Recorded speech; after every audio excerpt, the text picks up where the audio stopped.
Morning बच्चों, Chetna memorial public inter college online classes में आप सभी का स्वागत है। मैं अरविंद मौर्य, कक्षा 11 हिंदी पाठ 1।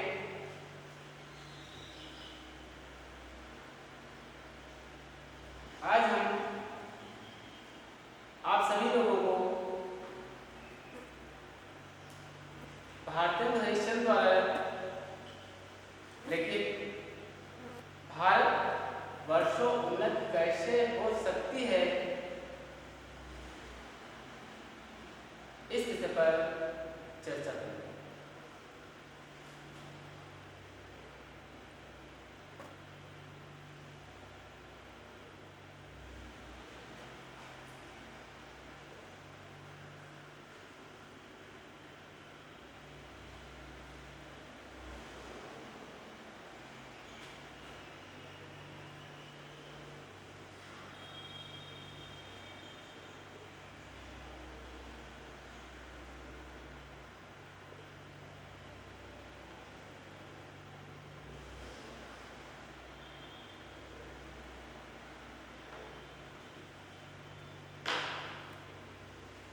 जैसे कि सभी को ज्ञात है, हम सभी भारतवासी, हमारे देश का नाम भारत है।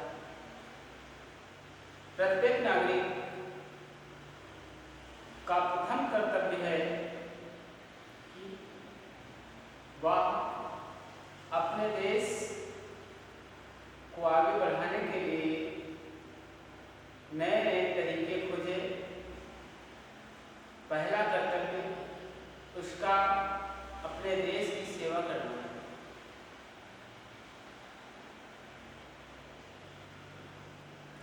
जैसा कि भारतीय हरिश्चंद्र जी ने इस पाठ के माध्यम से हमें यह शिक्षा दी है कि हम अपने देश भारत की किस प्रकार से उन्नत कर सकते हैं।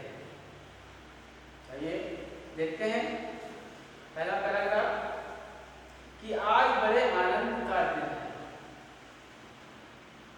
आज बड़े आनंद का दिन है कि छोटे से नगर बलिया में हम इतने मनुष्यों को एक बड़े उत्साह से एक स्थान पर देखते हैं। एक मेले की बात बताई गई है जो बलिया में लगा हुआ है, जिसके बारे में भारतीय हरिश्चंद्र जी बताना चाहते हैं। हमारा देश त्योहारों का देश है। यहाँ पर बहुत से वर्ष में बहुत से उत्सव मनाए जाते हैं, जैसे कि होली का त्योहार है, दशहरा का मेला लगता है, नवरात्रि में मेला लगता है, रमजान होता है, लेकिन मेले में बैसाखी का मेला होता है। मेले में लोग एकत्रित होते हैं, एक दूसरे का कुशल क्षेम पूछते हैं और अपनी खरीदारी करते हैं।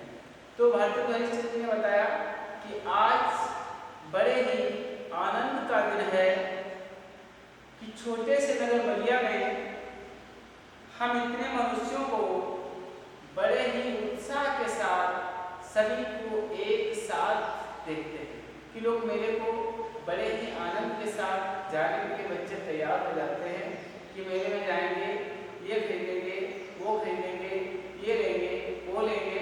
यानी कि उनमें एक नई जागरूकता आ जाती है, वो नई चीज देखने के लिए मेले में जाते हैं।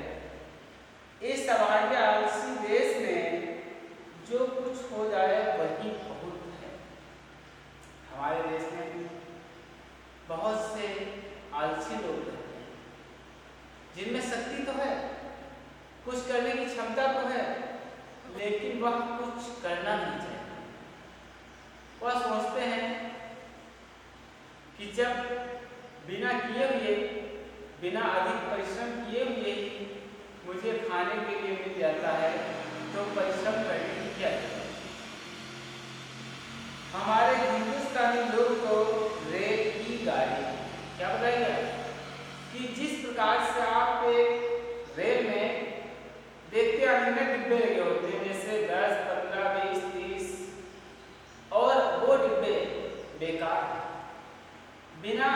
इंजन के वह सभी डिब्बे क्या होते हैं, बेकार होते हैं।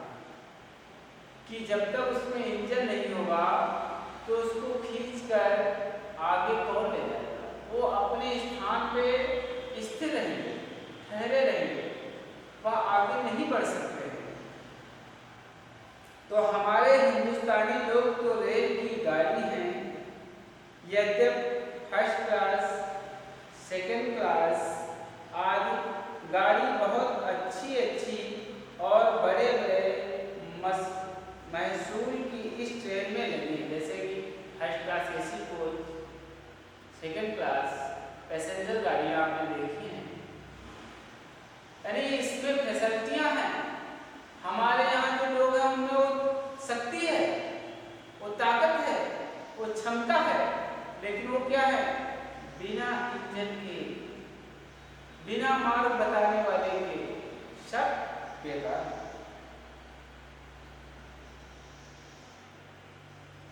पर बिना इंजन सब नहीं चल सकती। वैसे ही हिंदुस्तानी लोगों को कोई चलाने वाला हो तो ये क्या नहीं कर सकते। यानी हमारे यहाँ की जो जनता है, जो नागरिक हैं, उनको एक राह बताने वाला अवश्य चाहिए। वो सब कुछ करने की क्षमता रखते हुए भी बिना राह बताने वाले के कुछ भी नहीं कर सकते।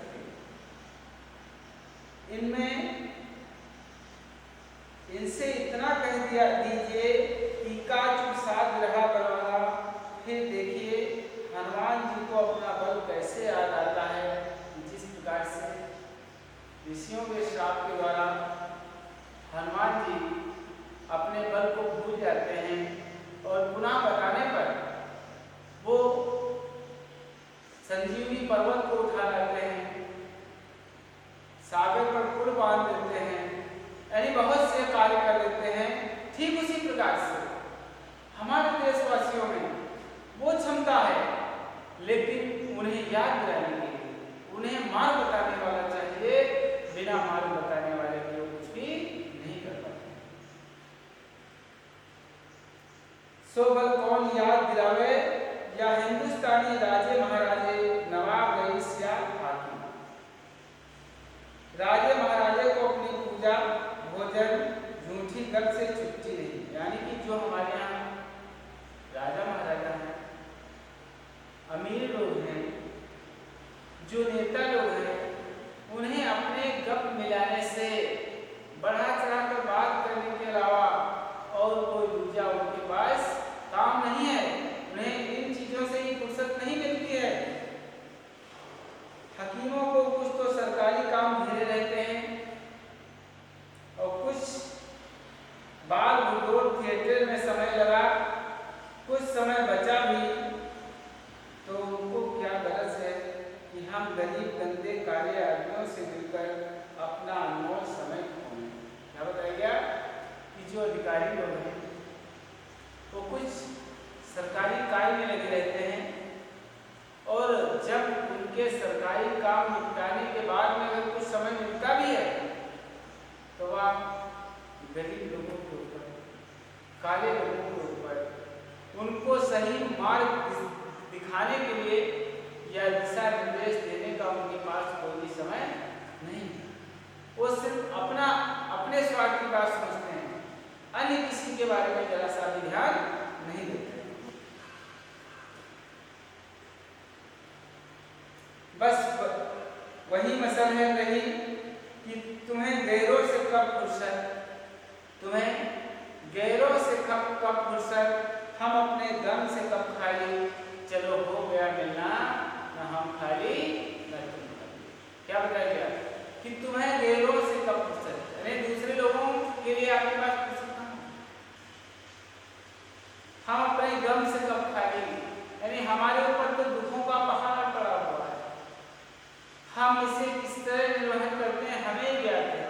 चलो हो गया मिलना, न हम खाली न तुम खाली, मुलाकात हो गई, देख लिया, बस चलो। जब आपको फुर्सत नहीं हमारी बात सुनने के लिए, आपको फुर्सत नहीं हमें नई चीज बताने के लिए, तो बस अपना अपना काम करते हैं। पहले भी जब आर्य लोग हिंदुस्तान में आकर बसे थे, राजा और ब्राह्मणों के जिम्मे यह काम था कि देश में नाना प्रकार की विद्या और नीति फैलाना। क्या बताया कि हमारे देश में, भारत में जब मध्य एशिया से सबसे पहले आर्य लोग आए थे, तो उनको क्या कर दिया गया? उनका काम था कि जो ब्राह्मण थे उन्हें देश में विद्या और नीति का ज्ञान लोगों में बांटने का या लोगों तक पहुंचाने का कार्य दिया गया। अब भी ये लोग चाहे तो हिंदुस्तान प्रतिदिन क्या प्रगतिशील बने, प्रतिदिन माना पल पल हर घड़ी आगे बढ़ता जाएगा, हर पल आगे बढ़ता जाएगा, उन्नति के शिखरों की ओर अग्रसर हो जाएगा, हमारा राष्ट्र भी विकसित राष्ट्र हो जाएगा। पर इन्हीं लोगों को निकम्मेपन ने घेर रखा है। जिन लोगों को जो जिम्मेदारियां दी गई हैं वो अपनी जिम्मेवारी का पालन ना करते हुए, जैसे एक शिक्षक का कार्य है बच्चों को उचित ज्ञान प्रदान करना, उन्हें सही मार्ग दिखाना, माता पिता का कार्य है अपने बच्चों की देखभाल करना, उनमें अनुशासन स्थापित बनाए रखना, समय से विद्यालय भेजना, उनकी आवश्यकताओं की पूर्ति करना। अगर यही लोग अपनी अपनी जिम्मेवारियों का निर्वहन नहीं करेंगे तो हमारा राष्ट्र अवनति की ओर अग्रसर हो जाएगा। इसलिए इस पाठ के माध्यम से भारतेंदु हरिश्चंद्र जी ने हमारे देश की उन्नति यानी भारत वर्षों उन्नति कैसे हो सकती है इसके बारे में बताया कि जो आर्य लोग आए हुए थे मध्य एशिया से, उन्हें कार्य विद्या प्रदान करना और नीति की शिक्षा देना था। जब वही निकम्मे हो गए अर्थात वही आलसी हो गए, उन्होंने ही अपने मार्ग को छोड़ दिया, तो दूसरा भला उस कार्य को कैसे करेगा जिसे उसका ज्ञान ही नहीं। हम नहीं समझते कि इनको लाज भी क्यों नहीं आती। जैसे कोई अधिकारी है, समय से अपने दफ्तर नहीं जाता है, जनता कार्य करवाने के लिए जाती है तो उसका समय से काम नहीं होता है, गरीब व्यक्ति आता है तो दूर से भगा दिया जाता है, उसकी सुनवाई नहीं होती है, तो क्या बताया गया कि हम नहीं समझते कि इनको लाज क्यों नहीं आती, शर्माते क्यों नहीं। क्या इनकी लाज सब मारी गई? उस समय में जबकि इनके पुरखों के पास कोई भी सामान नहीं था, तब उन लोगों ने जंगल में पत्ते और मिट्टी की कुटियों में बैठ करके बांस की नालियों से जो तारा ग्रह आदि वेद करके उनकी गति लिखी है वह ऐसी ठीक है कि 16 लाख रुपए की लागत की विलायत में जो दूरबीन बनी है उनसे उन ग्रहों को वेद करने में भी वही गति ठीक आती है। क्या बताया गया? जो आर्य लोग थे जिन्हें विद्या और नीति के लिए नियुक्त किया गया, इनमें इतना निकम्मापन आ गया, इतना आलस्य छा गया। इन्हीं के जब पुरखे पूर्वज दादा परदादा जब हमारे देश भारत में आए थे, जब इनके पास कुछ भी नहीं था, तब उन्होंने अब जंगल में अपनी कुटी बनाकर बांस की नली से इन ग्रहों को, तारा ग्रहों को देख करके उसके बाद उनकी दूरी की गणना की थी। वह गणना आज जो विलायत में 16 लाख की दूरबीन मिलती है वह जितनी दूरी बताती है, वही हमारे देश में आए हुए आर्य लोग उनके पूर्वजों ने बांस से देख करके उतनी दूरी बता दी कितना ज्ञान है हमारे देशवासियों में, कितने महान थे वो लोग, लेकिन आज जिन्हें जो जिम्मेदारियां सौंपी गई हैं वह अपनी जिम्मेदारियों का सही ढंग से उसका उपयोग नहीं कर रहे हैं, उसका पालन नहीं कर रहे हैं।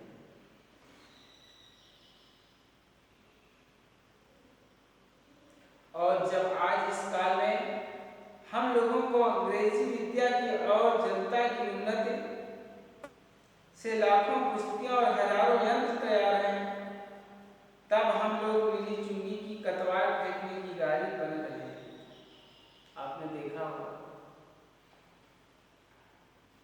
जो कूड़ा कचरा फेंकने वाली गाड़ी बनती है, हम लोग उसी तरह बिल्कुल बेकार, किसी के काम न आने वाले स्वार्थी बनते जा रहे हैं।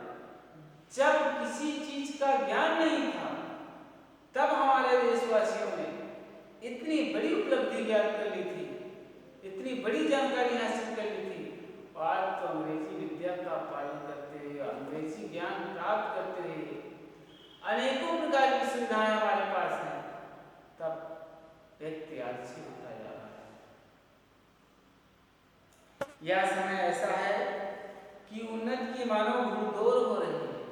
हर देश एक देश को पीछे की ओर धकेल कर अपने आप को उसके स्थान पर ले जाना चाहता है। इस पाठ के माध्यम से भारतेंदु हरिश्चंद्र जी आपको, हम सभी को यह शिक्षा देना चाहते हैं कि कोई भी किसी का विरोधी नहीं है, लेकिन वह अपने आप को श्रेष्ठ बनाने के लिए, दूसरे को नीचा दिखाने के लिए दिन रात मेहनत करता जा रहा है। तो मेरे प्यारे बच्चों, मैं आपसे यही निवेदन करता हूं कि आप भी इस लॉकडाउन की घड़ी में घर पर रहें, इस अनमोल समय को, इस अनमोल समय का दुरुपयोग न करें। अपने अपने मोबाइल उठाएं और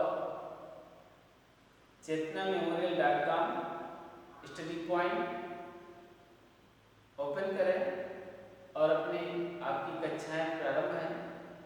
उचित समय का सदुपयोग करते हुए ज्ञान अर्जन करें।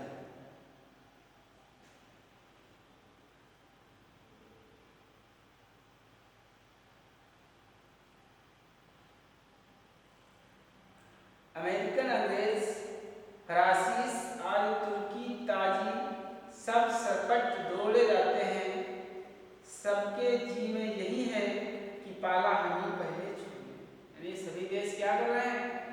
जैसे आप गांव में रहते हैं, आप देखते हैं कि आपका पड़ोसी दिन रात मेहनत करता है और आपसे कम जमीन है उसके पास। पहले वह बहुत गरीब था और आज वह आपसे आगे निकलता जा रहा है। सोचिए, अपने आप को खोजिए, विचार कीजिए, आखिर मुझ में क्या कमी आ गई जो आज यह जो मुझसे पीछे था आगे जा रहा, मैं इससे पीछे हो रहा हूं। ठीक इसी प्रकार से अब अपनी कक्षा में देख लीजिए, जो बच्चा आपसे थोड़ा सा कमजोर था वह बच्चा आपसे आगे जा रहा है। तो सोचिए, विचार कीजिए कि आखिर मैं पीछे क्यों हो रहा हूं। मेहनत कीजिए, आप उससे आगे निकल जाएं। यही हम आपसे उम्मीद करते हैं। उस समय हिंदू काठियावाड़ी खाली खड़े खड़े टाप से मिट्टी खोदते हैं। यानी हमारे यहाँ के लोग काठियावाड़ घोड़े के समान है, जो खूंटे में एक स्थान पर बंधे हुए हैं, काम कुछ भी नहीं कर सकते हैं, बस अपने पैरों से मिट्टी खोदते हैं। इस प्रकार से घोड़े, ठीक उसी प्रकार से लोग कहते हैं दिन भर मेहनत करते हैं, दिन रात एक किए दे रहा हूं, लेकिन हमें असफलता नहीं मिल रही है। ऐसा उनकी सिर्फ सोच है। ऐसा कार्य करो, आप अपने मन में एक लक्ष्य निर्धारित करके अपने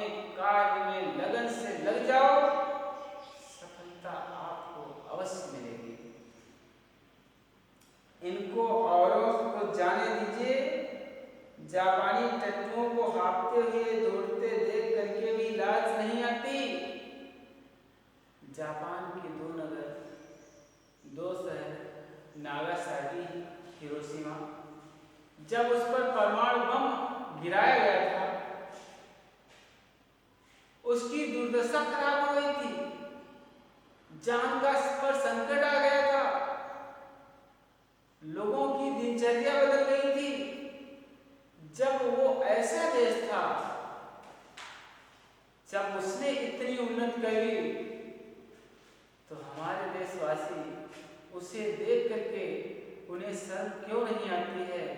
उन्हें भी कम से कम अपने पड़ोसी देशवासियों को देख कर ही जागृत हो जाना चाहिए और उन्नति की ओर।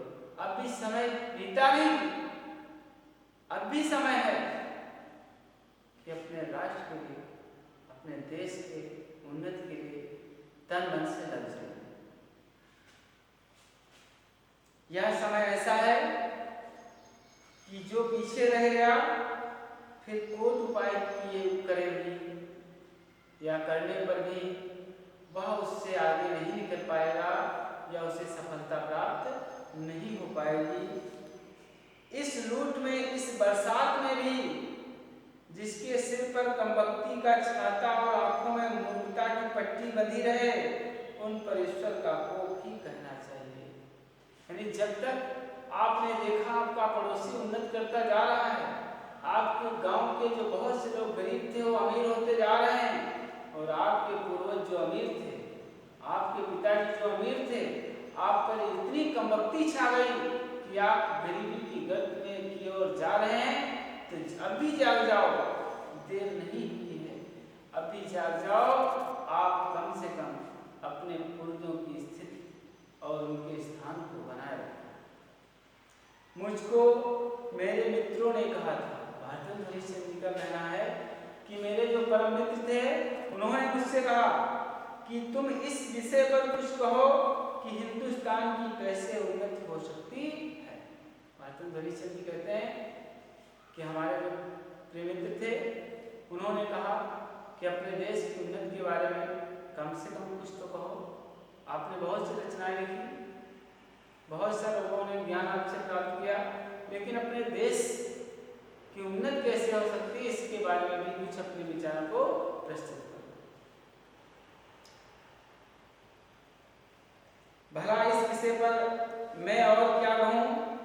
भागवत में एक श्लोक है कि ना देह मध्यम सुलभम सा दुर्लभम लोम सुगत्वम गुरुकर्णधारम मया अनुकूले जवा स्वदेरितम पुमान भवाब्धि न तरेत सा आत्मा।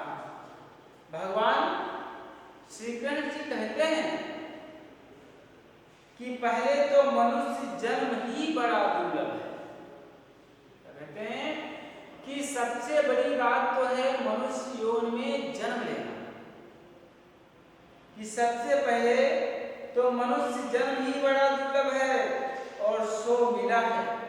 हमको मनुष्य का जन्म मिल गया, जो बहुत दुर्लभ है वह योनि मुझे मिल गई, और उस पर गुरु की कृपा, और फिर एक तो मुझे दुर्लभ शरीर मिला, फिर इस पर गुरु की कृपा हुई, और उस पर मेरी अनुकूलता इतना सामान पाकर भी उसके ऊपर ईश्वर की अनुकूलता, ईश्वर का प्रेम, ईश्वर की दया, ईश्वर की दया का पात्र पाकर भी जो मनुष्य संसार सागर के पार न जाए, उसको आत्महत्या ही कहना चाहिए। उसने सुसाइड कर लिया, स्वयं को मार लिया।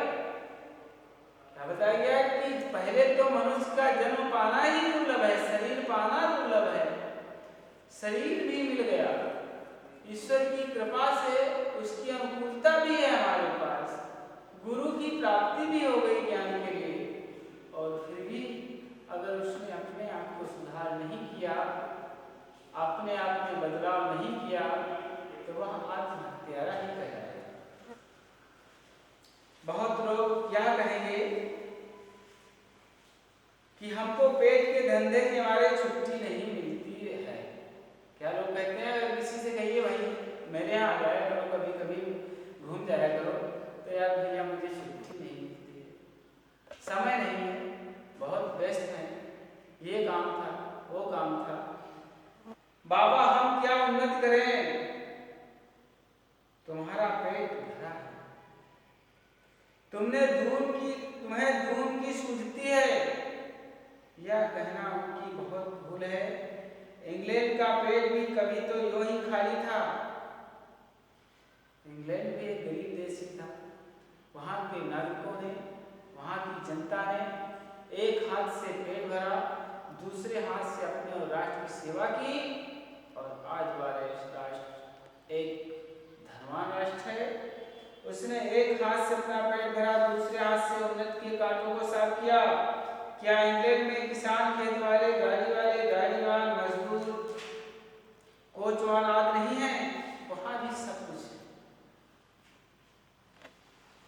किसी देश में भी सभी पेट भरे हुए नहीं होते, यानी कि चाहे अमेरिका हो, चाहे चीन हो, चाहे इंग्लैंड हो, चाहे ब्रिटेन हो, चाहे रूस हो, सभी वहां पर अमीर लोग नहीं रहते हैं। वहां भी खेती वाले लोग रहते हैं, वहां भी कोचवान रहते हैं, वहां भी मजदूर रहते हैं। ऐसा नहीं कि वहां सब अमीर हैं, किसी का किसी से मतलब नहीं। गरीब और अमीर, जब तीन वर्गों में हमारा समाज विभाजित है, धनवान वर्ग, मध्यम वर्ग और निम्न वर्ग, यानी कि जब तीन श्रेणियों में बटा हुआ, तो ऐसा है ही नहीं कि कोई देश इससे अछूता रहा हो। सभी जगह सही कटारियां पाई जाती हैं। किंतु वे लोग जहाँ खेत जोते बोते हैं, वहीं उसके साथ यह भी सोचते हैं कि ऐसी कौन नई कल या मसाला बनावें जिसमें इस खेत में आगे से दून अन्न।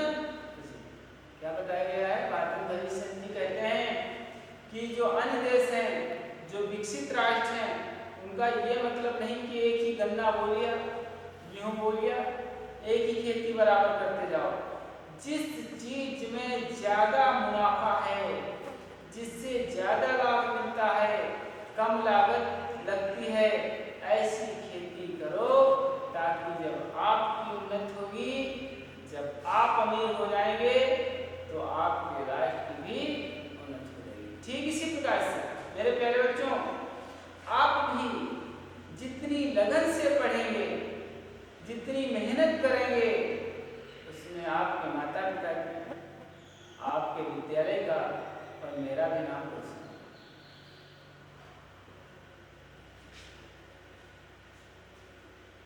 बिलाल में गाड़ी के कोचवान भी अखबार पढ़ते हैं। जैसे अपने यहाँ क्या होता है, ड्राइवर खाली होता है तो गप्पे में जाता है, दो चार लोग एक जगह एकत्रित हो जाते हैं, एक दूसरे का उपहास करते हैं, लड़ाई झगड़ा करते हैं, मारपीट करते हैं, विवाद उत्पन्न हो जाता है। लेकिन वहाँ क्या है कि अगर गाड़ी का मालिक गाड़ी से उतरकर दफ्तर तक जाता है, उतनी देर में ही गाड़ी में रखे हुए अखबार को वह गाड़ीवान ड्राइवर पढ़ लेता है, देश की खबर जान लेता है। अखबार पढ़ते हैं, जबकि मालिक उतरकर किसी दोस्त के वहां गया, उसी समय कोचवान ने गद्दी के नीचे से अखबार निकाला। यहाँ उतनी देर कोचवान हुक्का पिएगा या गप करेगा? अपने क्या करेगा? हुक्का, पान मसाला, किसी दुकान पे खड़ा होकर किसी की बुराई करेगा बस, और कोई कार्य नहीं कर सकता है। सो गप भी निकम्मी, अच्छी बात नहीं करेगा। लेकिन जो विलायत का लोग है, जो विदेशी लोग हैं, अगर वह किसी से गप्पे मिलाते हैं, यानी कि बातें करते हैं, वहाँ की बात मतलब की होगी, उसकी बात में भी दम होगा, उसकी बात व्यर्थ की नहीं होगी। वहाँ के लोग गप में ही देश के प्रबंध छानते हैं। सिद्धांत यह कि वहाँ के लोगों का यह सिद्धांत है कि एक छिन भी व्यर्थ न जाए, उसके बदले वहाँ के लोगों को जितना निकम्मापन हो उतना ही वह बड़ा अमीर समझा जाता है। आलस यहाँ इतना बढ़ गई है कि मलुकदास ने दोहा बना डाला कि अजगर करे न चाकरी और पंछी करे न काम, और दास मलुका कह रहे सबके दाता राम। तो मलुकदास जी ने कहा कि अजगर करे न चाकरी, अजगर किसी की नौकरी नहीं करता, पक्षी किसी का काम नहीं करते, नहीं किसी का काम करने के लिए नहीं जाते हैं, फिर भी वह स्वतः अपनी मेहनत के द्वारा अपना पेट भरने के लिए या अपना पेट भरने के लिए अपने भोजन की व्यवस्था अवश्य करें।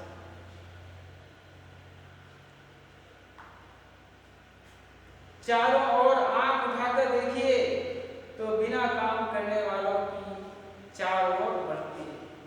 विराट में क्या है, जिधर भी आप नजर दौड़ाएंगे, जिधर भी आप देखेंगे, आपको कोई भी व्यक्ति खाली नहीं मिलेगा, कोई ना कोई काम अवश्य कर रहा होगा और वह भी अपनी और राष्ट्र की उन्नति के लिए करता है। रोजगार कहीं कुछ भी नहीं, चारों ओर दरिद्रता की आग लगी हुई है।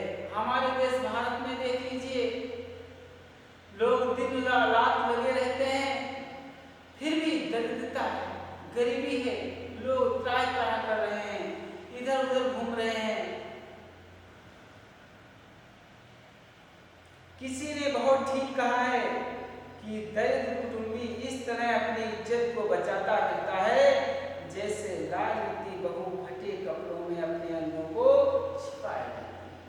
जैसे एक नवनवेली दुल्हन या एक महिला जिसके वस्त्र फटे हुए हैं, वह अपनी लाज को बचाने के लिए जिस प्रकार से झिझकती हुई, शर्माती हुई, अपने आप को समेटती हुई चुपचाप चली जाती है, ठीक इसी प्रकार से हमारे देश के जो दरिद्र लोग हैं, जिनमें शक्ति है, कुछ कर गुजरने की क्षमता है, वह सभी लोग इन बहुओं के समान, इन लाजवती महिलाओं के समान लुकते रहते हैं, छिपते रहते हैं।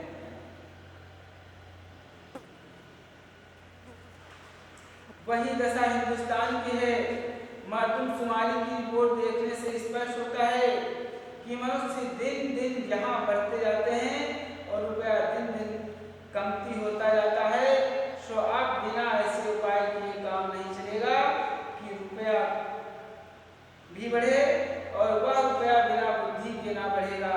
भाइयों, राजा महाराजाओं का मुंह मत देखो, या मत आशा रखो कि पंडित जी कथा में ऐसा उपाय बतलाएंगे कि देश का रुपया और बुद्धि बढ़े। क्या बताया गया मेरे प्यारे बच्चों कि अब राजा महाराजा जो अमीर लोग हैं उनकी गुलामी करने की बात अपने मन से निकाल दीजिए, मत सोचो, अपने आप अपने पैरों पर खड़े होने का प्रयास करें। राजा महाराजाओं का मुंह मत देखो, मत यह आशा रखो कि पंडित जी ऐसी कोई कथा सुना देंगे, ऐसा कोई उपाय बता देंगे, कोई जादू सिखा देंगे कि आपका 1 रुपया 2 रुपया हो जाएगा, 2 रुपये 4 रुपये हो जाएंगे। ऐसे उनके पास अगर कोई ज्ञान होता, पंडित जी के पास अगर ऐसा कोई ज्ञान होता तो आपको मंत्र, आपको उपाय नहीं बताते, बल्कि अपने पैसे को ही 2 गुना 4 गुना 6 गुना 10 गुना स्वयं करते। इसलिए अपने बुद्धि का प्रयोग करें, कुछ ऐसा लेखन करें जिससे आपका रुपया दुगना हो जाए और आपके मन में बुद्धि ज्ञान भी आपका दुगना हो जाए। आप अपनी कमर कसो, आलस छोड़ो, कब तक अपने को जंगली होश मोर बोधे डरपोकने पुकारवाओगे।